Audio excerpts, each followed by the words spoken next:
Can you do? Yes, all right. So today I'm just going to interview this wonderful couple. Okay, this lady over here is my mum, Faye. This gentleman, handsome gentleman here is my dad, who's 91. My mum's a little bit younger than that. Now I get my nature from my mum. I get my sense of humour from my dad. Cool. And of course dad gets his looks from me. Yeah, that's a good one. Okay, mum and dad. Now, you both served God in New Guinea as missionaries for quite a long while. In fact, I was born there and my younger sister was born there. So, would you like to talk about the calling that you both had and how you ended up getting to New Guinea? Just to share briefly. You want me to start briefly? Yes, please. Well, we were in the Salvation Army. We were officers, and we had a church, and they had a weekly magazine called the what was it called? War Cry? War Cry. Yeah.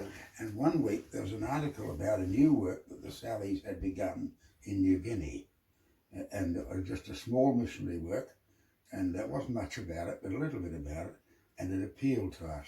It appealed to me anyway, and that was a start. And for some incredible reason and manner, we kept rubbing up against Papua New Guinea, until eventually I decided, after a lot of prayer, that the Lord was trying to tell us something.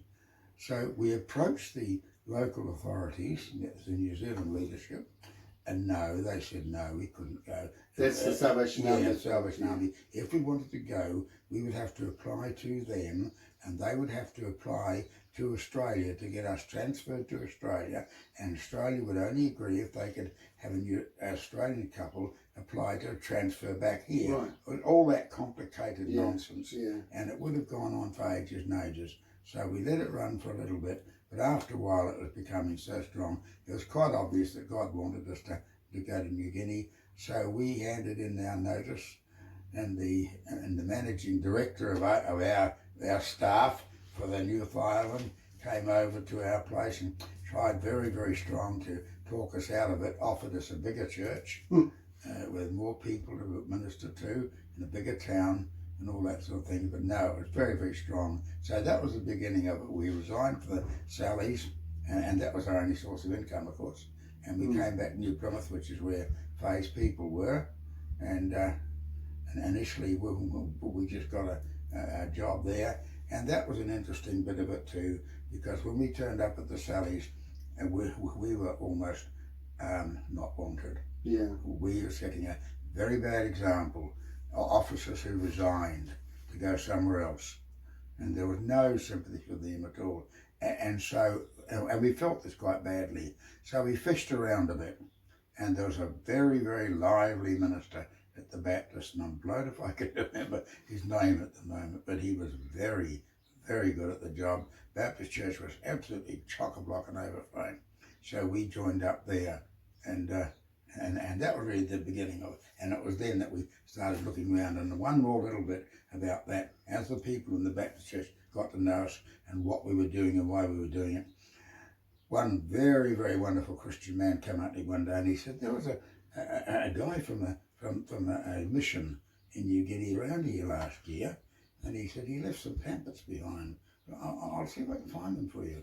So a week later, he turned up with this little letter sort of type of notice from South Seas Evangelical Mission, and they had a mission in the northern regions of Papua New Guinea, and he'd been round the year before preaching about this, telling everybody. So there was an address and a phone number there. So good. So we got hold of this, and I rang Auckland and told them who we were, what we were doing, what we got, sort of thing. So we went up to Auckland. We were invited to go up, and once again, well, my memory's a bit far, but this was the man in charge of this group. It was just a local group, and we met him, talked to him, and anyway, for whatever reason, good or bad, he was overwhelmed with what we told him, and he went back to the committee in Auckland and said, look, there's an ordained minister and his wife in New Plymouth who want to go to New Guinea with us, and we've got to wait for them, and we've got to accept them. So that was the beginning of it, and then the mechanics started. Yeah, that's awesome. Yeah. Do you want to add anything to that, Mark? No. So I know, just to talk briefly, when you guys went to go, you had my older sister who was 2 years old, Yeah. Yes. and there was some of your friends, Christian friends, didn't entirely agree with that decision, did they? No, they were horrified Yeah. because all they knew about Papua New Guinea was it was not a civilized country with inverted commas. Yeah. But in actual fact, God made it so clear that it was his choice for us to go. And when we arrived in Papua New Guinea, Cheryl opened the door because the women had never seen a white baby in their life. Because you can imagine, they all wanted to come around and they chatted away and she smiled and laughed. And put their hands on her face to see if the brown had come off. Oh, So God really turned something that could have been detrimental to you, Yeah. but Yes. actually made it instrumental in you getting a foot in the door. Really? Rosalie. Cheryl. Oh, Cheryl. Cheryl reacted to this, of course. A 2-year-old really played up and acted on the front doorsteps of the wee cottage that we were in and performed for their benefit, and roars of laughter and giggles. It was like a theatre. And in case anyone is wondering, it didn't do her any harm. Yeah, She was just entertaining. She's still entertaining. Yeah. In a different way. She's got a lovely singing voice. Yes, she has. I agree with that. Our older sister lives in Australia now, and she sings beautifully. So how long were you guys in Papua New Guinea for? Can you remember? Altogether, there's some interruptions at times, but we were all together there 20 years. 20 years, wow. Yeah, from 57 to 77, yes. Wow. And in all that time, if again, for those who are not sure how missionary work was, you weren't on a salary, you weren't getting paid, it was all done in faith, wasn't it? Once we were convinced, it was my fault, this one. I really didn't consult many people about it, but once I was convinced that was what God was leading to me to, I settled in my mind, and it came from outside, it came from the Lord, that if I wanted proof of it, leave it to the Lord. And I never told anybody, not one in those 20 years, I never told one soul that we wanted money, that we needed money. The only person we ever told was that we would just keep it quiet, and if we needed money, if this was of the Lord, then when the time to catch the boat up at the plane to Australia, and then catch the boat from Australia to New Guinea, and week by week in New Guinea, that was the Lord's responsibility. And we never told a soul, and we were never, for those 20 years, out of money.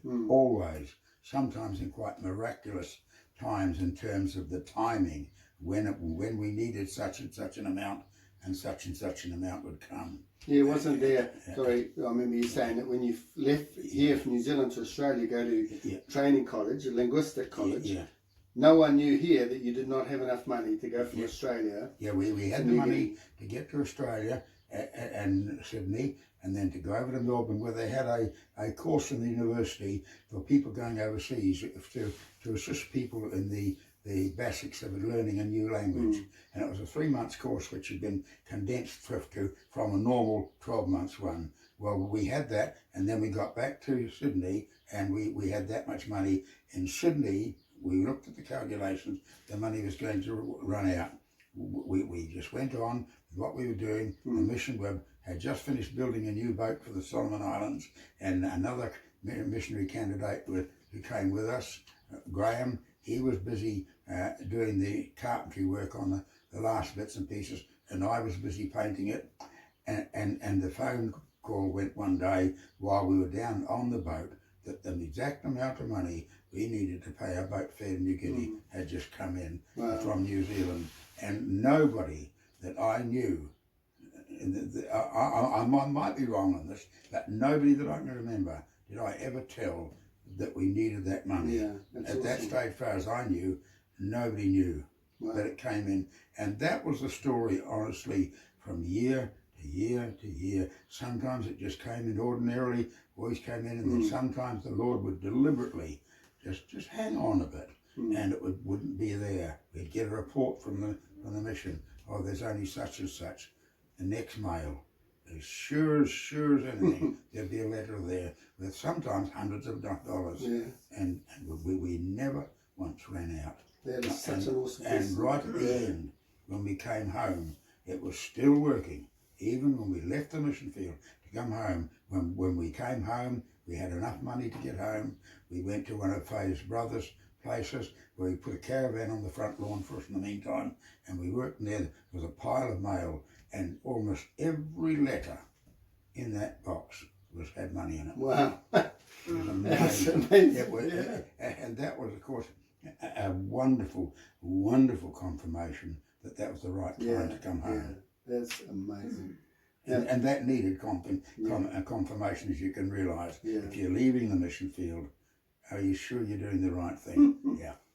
Now, Mum, when I was talking to you last night, just to change tack a little bit, we were talking about Dad's calling, and so I want you to talk about that a little bit. But also, when I asked you, what did you find enjoyable at New Guinea, about serving in New Guinea, you said the minute you landed in New Guinea, that was your home as far as you're concerned, because that's where God called you to. So would you like to just talk about that a little bit?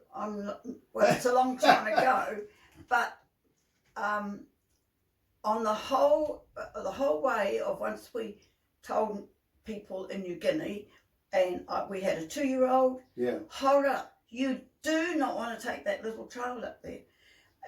But when we stop. When you got there, you were saying to me last night, because you decided that you were following Lindsay as your husband. Now, when Dad said to you, he had a calling for New Guinea, you prayed about it, you seek God, and you felt in your heart that you believed that what Dad was saying was true, that he really did have a strong calling. You fitted in with them up there. And so although you didn't have a strong calling, Yes. you felt because Dad did, you followed him as Yes, his wife. I was at peace Yeah. to go with him. It didn't. Yeah. I wasn't agitated or anything like that.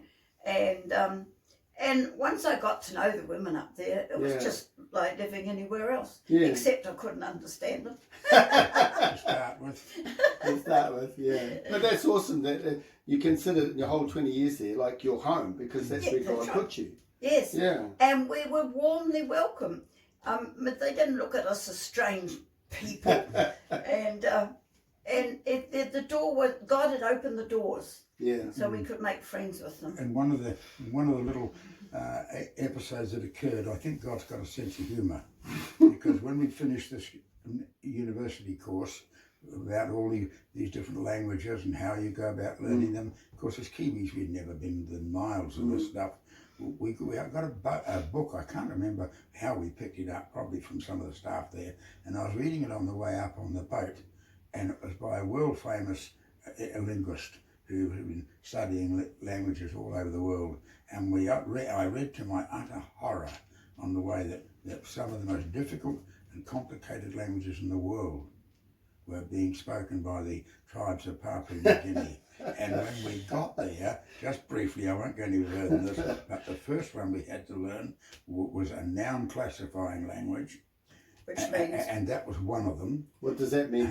Well, when you do speaking, you have special pronouns like him, her, it, them for people, different ones for cats, different ones for dogs, different ones for trees, different ones for everything. Every noun had a different set of pronouns, so that you could say, I saw a big black dog running down the street, I saw a big black bird flying in the air, I saw a big black man running down the street, and saw, big, running, black were all different words, and you could have said each of those sentences without once mentioning the noun, and everybody knew what it was. And then ultimately we moved into the highlands of Papua New Guinea to Lake Copiago, and there they had one of these tone languages. You've heard people talking young, and that up and down in the tone changes the words. So we had a lot of fun with language. You helped translate the Bible too, didn't you? Yes, yes, I did quite a lot of translation up in the CPICs when we were translating there. And then when we moved... wait a minute, it wasn't the local language, it was in Pidgin English. Yeah. And when we moved to the Highlands, there was a lady up there who got converted in a Billy Graham meeting in Auckland, who just finished translating the entire New Testament in their language, and what she was wanting now was someone to translate the Bible references. You know how in your Bible, if something talks about blood in a verse, and it'll be a reference. Yeah, where to go to look at it somewhere else. Yeah, and that didn't need the knowledge of the language. You could do that. So I did that for that one too. Awesome. Yeah. So I managed to contribute to that one. Yeah. Well, thank you guys for finally, just if both of you, for people watching that are considering doing missionary work, is there anything you'd like to say to encourage them or give them advice? Because you've been doing it for 20 years and you're still, by the way, serving God passionately when you get a chance, which is awesome. But yes, for young couples watching, what do you think you could say just to encourage them? Maybe Dad needs to go with you. But one of the things that was necessary was to be interested in what they were doing and why they were doing it. Now, the women in one of the villages we lived in made beautiful bags that they could carry. Their gardens were never around the house. They were a long way away because there were no shops.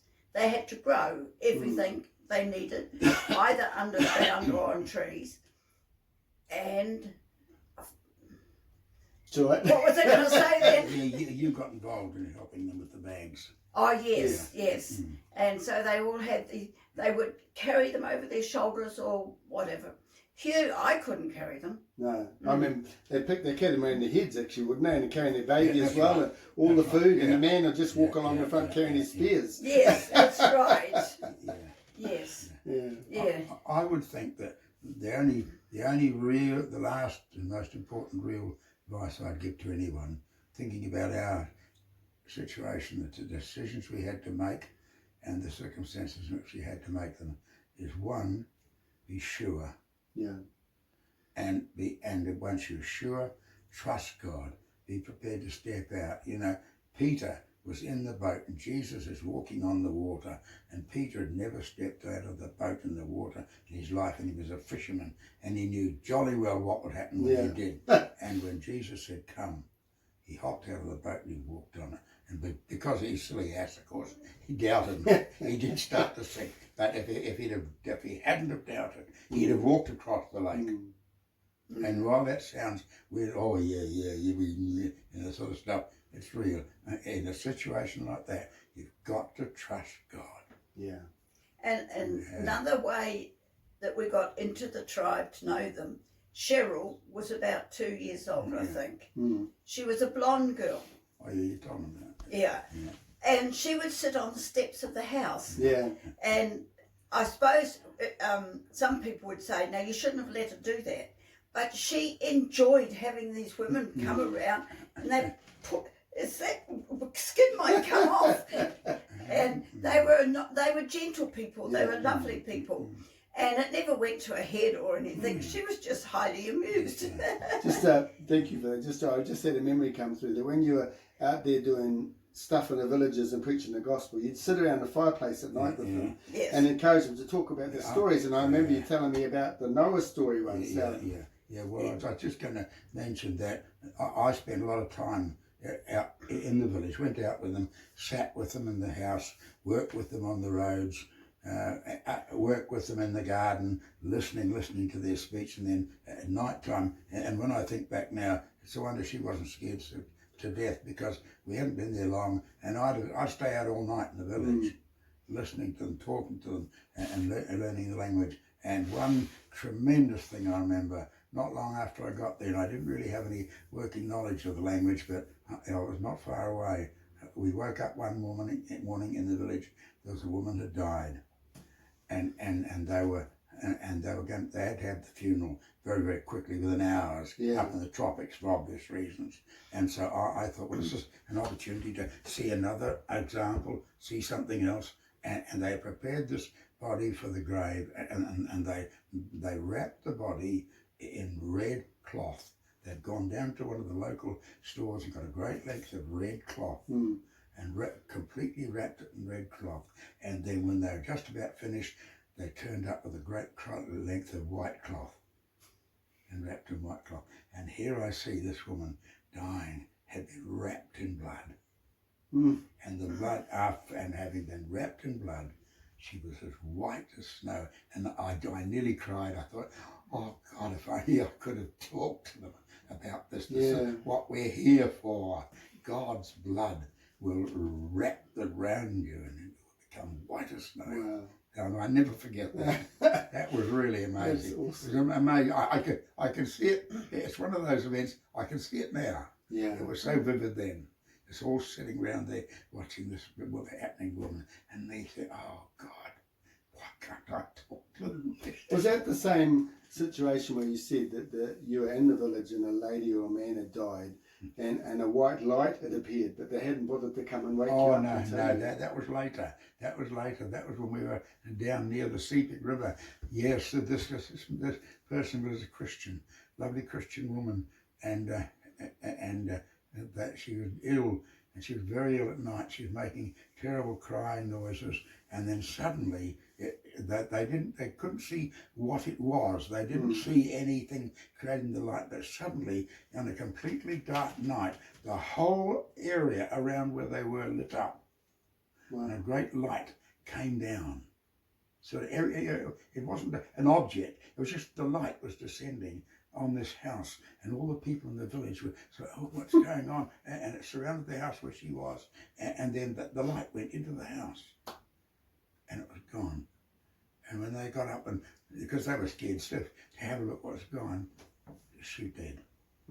She was gone. Her body was left. God had come and taken her. That's so awesome. And the thing was that really appealed to me about these people, when they got to know the Bible stories, they believed them. Yeah. And when they read that Jesus did this or Jesus did that, we saw a string of what we would call miracles. They weren't miracles, they were God working. Yeah. And we just saw them undeniable, concrete ones that you couldn't argue with. But they believed. If that was Jesus then, and Jesus is Jesus now, and then there's nothing there to see has changed, and we've got the right to ask the same questions, to have the same expectations, and it really happened. There were lots of them. Yeah, Lots that's of awesome. them. Amazing. Yeah. Well, guys, as you can see, you've only just got a tiny little glimpse, and but I'm just blessed to have these guys as my parents, and hopefully you've been blessed listening to their story and sharing some of their moments. So yeah, welcome any feedback. But again, thank you very much, Mum. Yep. No, you have to shake my hand. No, give us your hand. Thank you very much, Dad, for willing. Dad was very uncooperative in the beginning, didn't want to be interviewed, but thank you very much for sharing. God bless. Am I getting paid for this? No.